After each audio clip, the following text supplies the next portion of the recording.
Hey everybody, B Temple back again, and today we've got something that's not quite as vintage as the last review I did, but still certainly quite vintage. These are Australian Emergency Flying Rations, and one of them's a bit more unique and interesting compared to the other. Not to say the others aren't unique, but this particular one here that we have here on the right, it says DOM. I'm going to assume that means, date of manufacture. So this was actually packed in February of 1973. Is a standard Australian emergency flying ration, which you would have found in, I'm not 100% sure if it was, say, just bombers. May have been found in maritime reconnaissance, anti-submarine planes. Could have also been found in fighters, I suppose. So there's really only a handful of particular planes this would have been kept in, if we're talking about 1973. And as you can see here for this one was repacked 1271, so it's probably from the late 60s, early 70s when it was in its original configuration for Australia.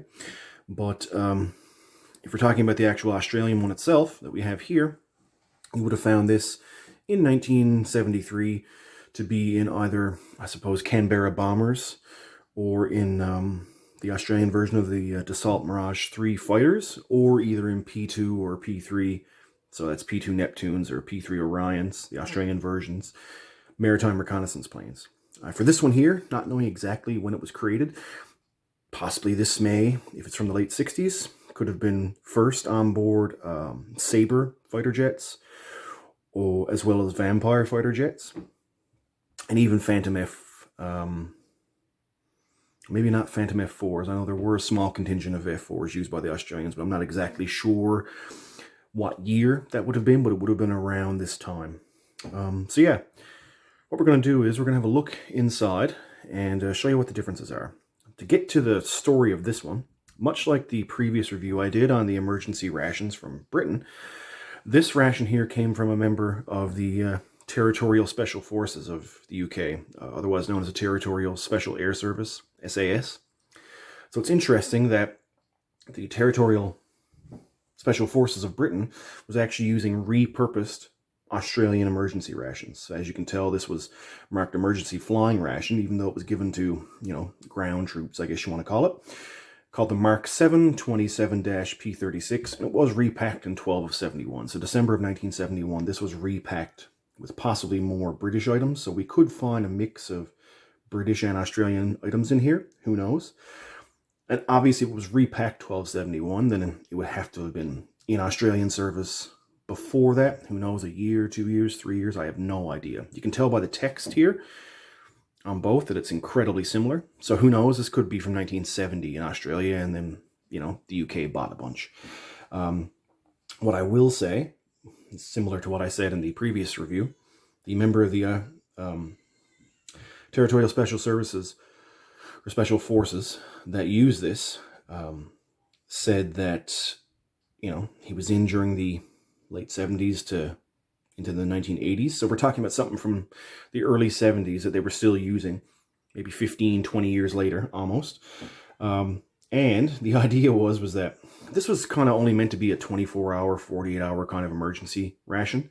When he was in, his section commander said that at one point he had lived on one of these particular rations for a full 7 days. And he asked all of his troops, I guess on exercises, whatever, to try to survive as long as they could on one of these.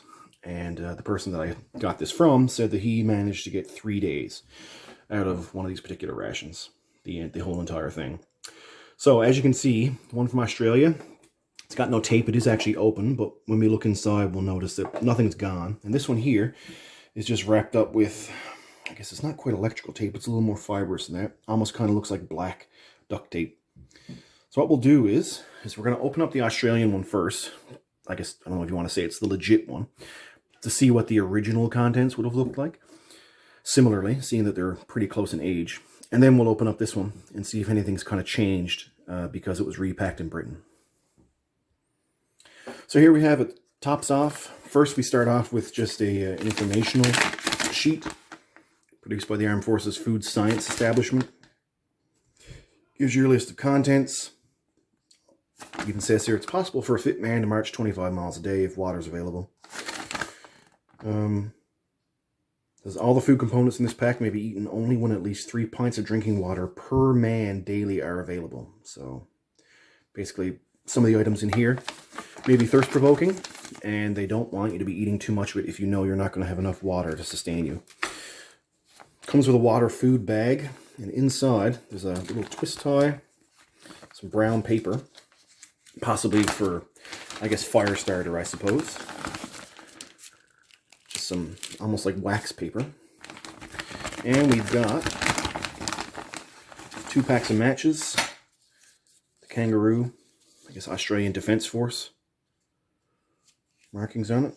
And these are actually Bryant May book match, green tip. Look like they're in really good shape. And many of you who look reviews of Australian CR1Ms will certainly recognize this. This is a Fred, or a field ration eating device, and this is the oldest one I've ever seen. This is from 1969. It's all silver. So it's interesting to get one of those. Now, the only other thing we have here is the actual ration itself. So it's in a, I don't know how to describe it, it's in a green cardboard kind of thing. It's very similar, the packaging, to Italian rations, the way they're packed. And this is vacuum sealed. And it says here pack 12, I'm going to say that's 72, I suppose. So the whole thing itself was put together in February of 73. And this actual, the food part, was put together in December of 72. And as you can see, the vacuum seal on this is still absolutely perfect. I have no idea what the quality of the contents are going to be like, but let's tear it open and see. I thought there would have been a tear notch on this, but there isn't, so just give me a second. I got to get something to puncture this with.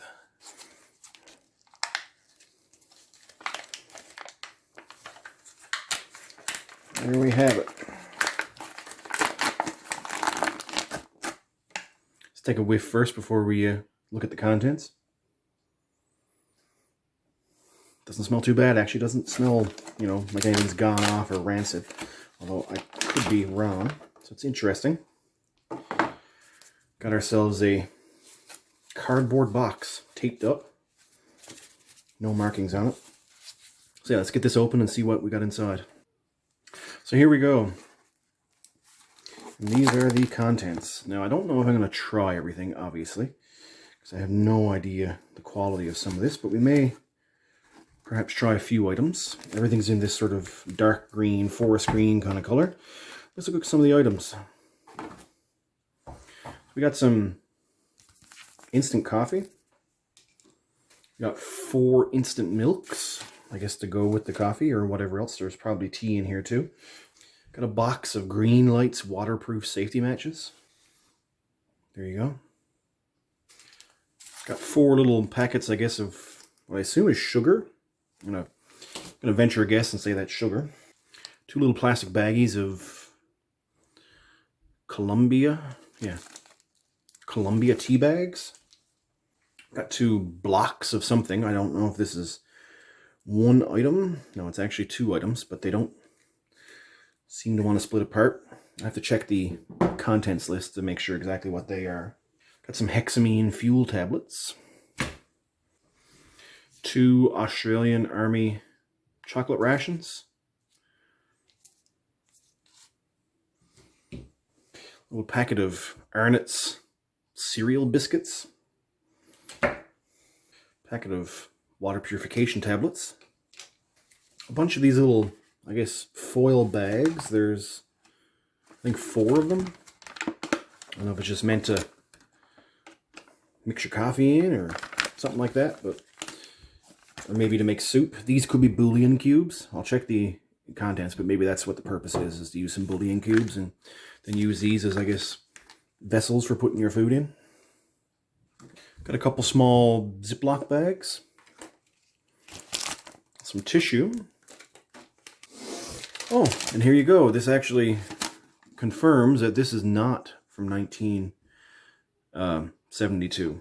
So the internal contents, the way I looked at this, I felt that that was possibly a 72 there, but it's actually 92. So we've got a 1973 can that they stuck a 92 ration in. So this is from 1991. So I guess some of these items over here, these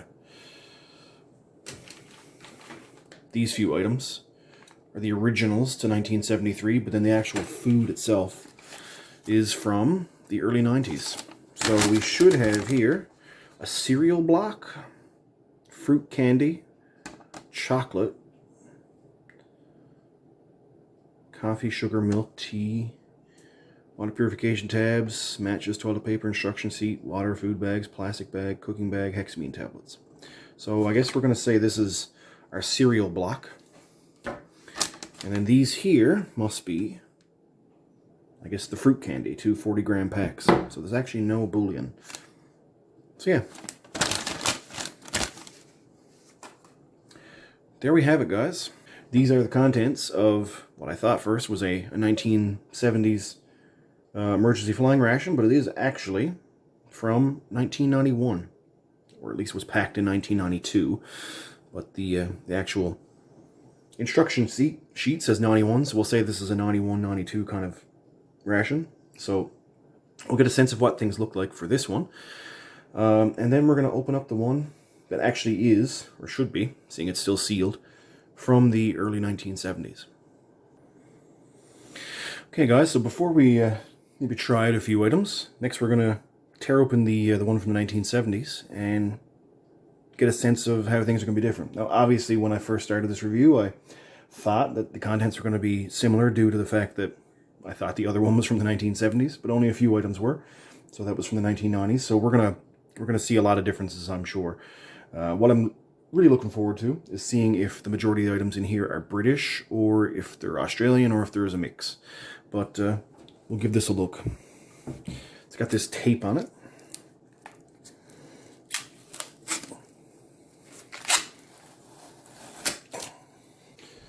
So the tape's off, and now it's still held on by these bands, so we'll tear those off as well. Alright, so let's get a look at what we have in here.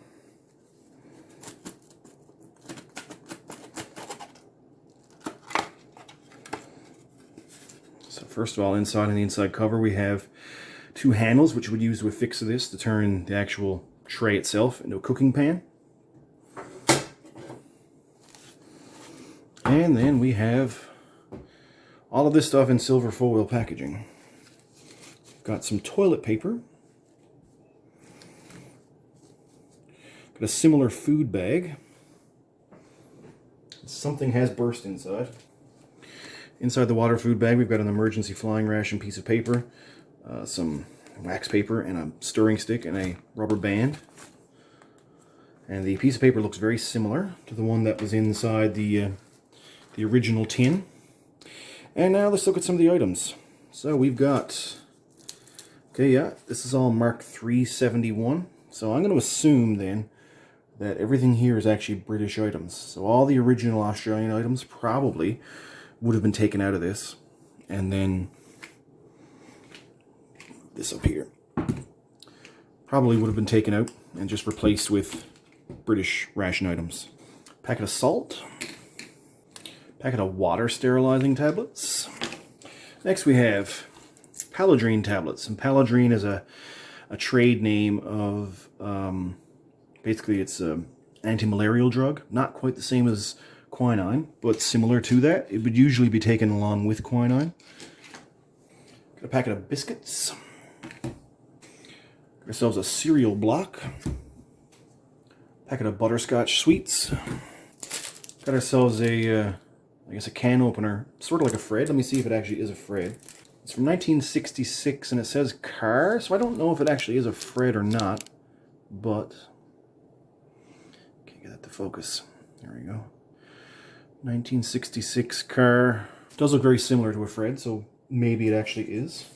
Packet of fruit candy. Big old block of chocolate. Don't really want to take the rest of the contents out of this tin because the can of cheese has spilled over time. But we've got milk powder, coffee, beef block, sugar, and inside there a pack of matches, which is still, I believe, Australian. Yes. So I don't really know 100% for sure if these are Australian items or if they are British items. I've never seen a British emergency ration from this time. The silver packaging would lead me to believe it's British, but then I don't know what AFSE actually means. It's all Pack 371. So I'm not 100% sure if all of this is British or if all of this is Australian. So, but whatever it is, it's certainly very interesting. Aside from the cheese going off, everything seems to have a perfect vacuum seal. So what we're going to do next is maybe give a couple of little things a try, just to see if some things actually survived. Alright, so this is a few of the things that we're going to try. I'm not going to try everything, obviously, but we got a couple items here from the 90s. We got some fruit candy and an old Army chocolate Australian ration. And then we're going to try maybe a couple things here from the one from 1971. So maybe we'll try some of the stuff that's a bit older. So we got ourselves a packet of cereal biscuits. Or just biscuits, probably cream crackers, something like that. And yeah, I'm not gonna try those. They smell just like mothballs. So yeah, that's not happening. Maybe try the fruit candy. So let's see what we got.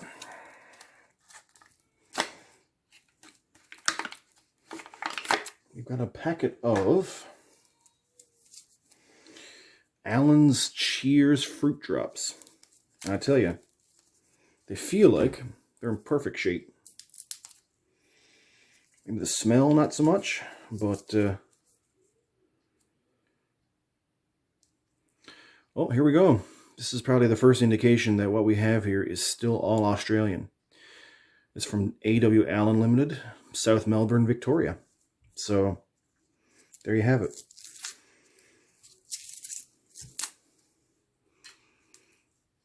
And the first one on top looks to be probably orange. Give that one a try.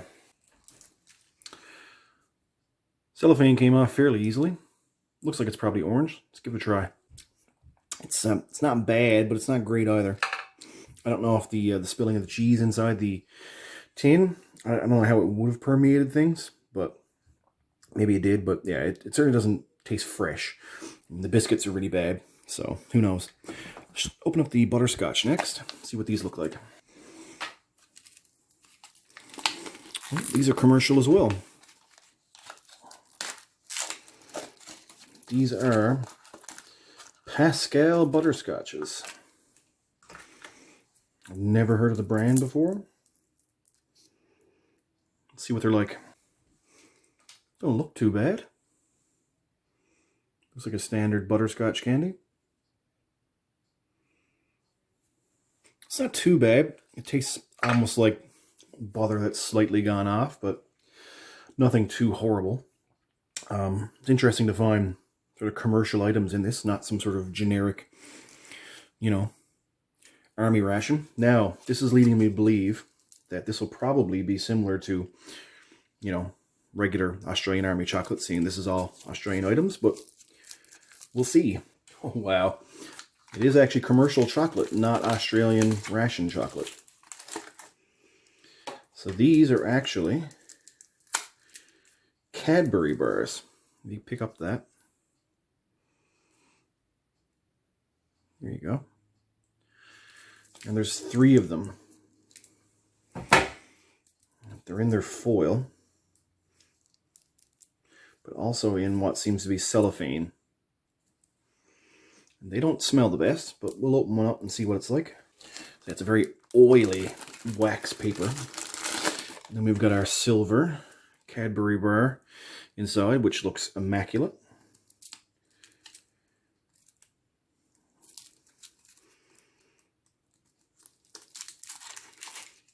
And a rather bloom chocolate bar. Let's see.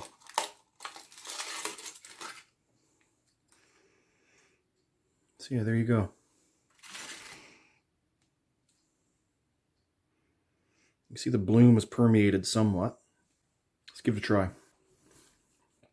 Once you get in past it, you can see the bloom's not actually that bad. It's mostly actually surface bloom. surprisingly not bad. It doesn't smell the greatest. Maybe that's just the oils in the packaging. But the bar itself doesn't seem to have suffered any real major ill effects. It's not like a perfect milk Cadbury chocolate. This is probably some form of Cadbury, like tropical style chocolate that's meant to not melt under extreme conditions. And yeah, it's a bit crumblier than what regular Cadbury chocolate would be. Although, I don't know, maybe Cadbury chocolate back in the 70s was not as creamy as it is today. I have no idea. But yeah, that's surprisingly not bad. So the last things to try out, guys, are the few things from the 90s. So we got Cheers Fruit Drops from 1971. Let's see what the ones from 1991 look like. So these are still Allen's, and I assume they're still Allen's Fruit Drops. They've just done away with the outside commercial packaging, and it's just pieces. Let's give one of them a try. Actually, no, that looks like that's not going to work. The wax wrapper that these are in, as opposed to what the older ones, which would have been cellophane, has completely adhered to this, and I don't really want to eat wax that badly. But they don't feel like they've liquefied or anything like that. These probably would have been great if they hadn't been wrapped in this type of wrapping. Old cellophane probably still would have been fine. And lastly, let's open up one of these Australian Army chocolate rations from 1991. Oh, that's, well, oddly enough, some of the chocolate actually looks darker than even what modern, fresh Army ration chocolate bars look. But yeah, it's like tiger stripe, almost. Let's give just one little nibble, see what it's like. Oh man, that is not good at all. Oh wow. That is hard as a rock. Really crumbly. And tastes horrible. Not that these ever taste amazingly good to start with. But yeah. That one has not stood the test of time. Even though it's, it's basically 20 years younger than this chocolate is. And this chocolate seems to be, aside from the blooming, perfectly fine, perfectly edible. And this is 20 years younger. And it's not particularly great at all. I mean, sometimes, guys, this comes straight down to what storage conditions were like. Although, oddly enough, these items here from 1971 were carried around by a member of the, Territorial SAS in Britain back in the 1970s and 80s. So, who knows? Sometimes things just don't last, even if they're, vacuum sealed and packaged properly. Anyway, this has been a look at two Australian Emergency Flying Rations. One of them being from what we thought was 1970s, but is actually from 1991. And another from 1971, which was repurposed and repackaged by the United Kingdom. So, most of the items, oddly enough, aren't too bad. I mean, you're getting a lot of commercial items. Usually commercial items just won't last as long as sort of special purpose packaged items. Now, I didn't try the biscuits, but I can tell you, the smell wafting off of those does not lead one to want to have to actually try to ingest any of it. So I just wasn't going to put myself through that. But surprisingly, we still got 2 of those bars left. Surprisingly, that Cadbury chocolate's not bad. So who knows, may go back to that. Maybe try, make some hot chocolate out of one of them. Who knows? That pretty much concludes everything, guys. Not really a whole lot else I can say. Don't really know what the next sort of review is going to be. Maybe this will be my second sort of vintage one in a row. Might try to go back and maybe try something a little more modern this time. Every now and then, when you're having vintage rations, you're probably not going to have the greatest experience when it comes to things being edible. So it's nice every now and then to switch things up and do something a bit more modern, so you can actually maybe enjoy some of the actual items inside. But we'll see. Anyway, as I like to say, guys, thanks a lot for stopping by, and have a good one.